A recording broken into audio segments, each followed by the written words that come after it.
Første sætning. Hvis r er rodet i p af x, så går x minus r op i p af x. Og beviset for det er følgende.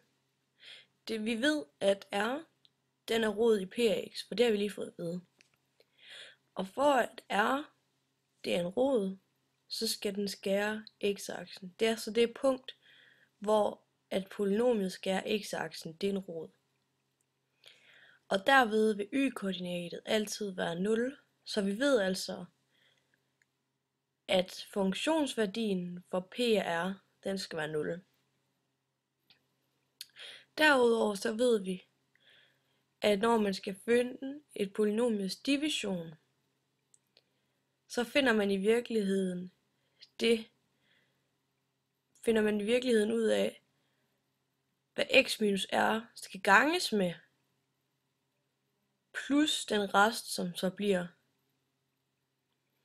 Og det her, det skal altså give 0, hvis p af r også skal være 0. Så vi ved altså, at 0 er lige p af r.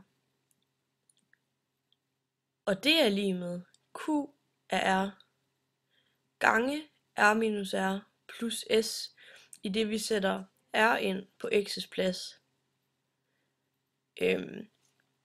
Og så hvis vi går en takt ned, så kan vi se, at r minus r, det giver selvfølgelig 0. Og derfor så ved vi også, at q af r gange 0, det giver selvfølgelig 0, og derved har vi kun s tilbage, altså resten.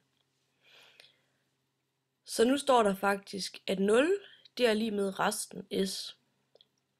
Så derved må resten altså være 0. Så derved ved vi, at x minus r, det går op i p af x, i det resten er 0. Nummer 2. Hvis x minus r går op i p af x, så er en rod i p af x. Altså lige det modsatte. Vi ved, at hvis x minus r, den går op i p af x, så er altså en rod i p af x. Og for at bevise det, så antages det først, at resten s, den er lige 0. Og ved så at sætte den ind i den her ligning, som vi også havde heroppe, så står der altså, at p af x, det er lige q af x gange x minus r plus 0, fordi resten jo som sagt antages til at være 0. Og igen, så er det p af r, og derved sættes r ind på alle x plads. Så den altså kommer til at hedde p af r er lige qr gange r minus r plus 0. Og derved så står vi igen i den situation, at q af r det ganges med 0, fordi r minus r giver 0. Og derved giver hele det her led, det giver 0. Og så plusser vi med resten, som vi i det her tilfælde ved er 0, i det antages det er 0.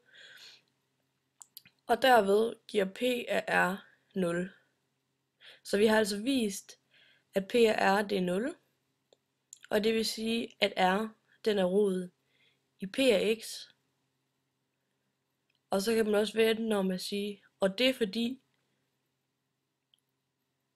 at x minus r, den går op i p af x.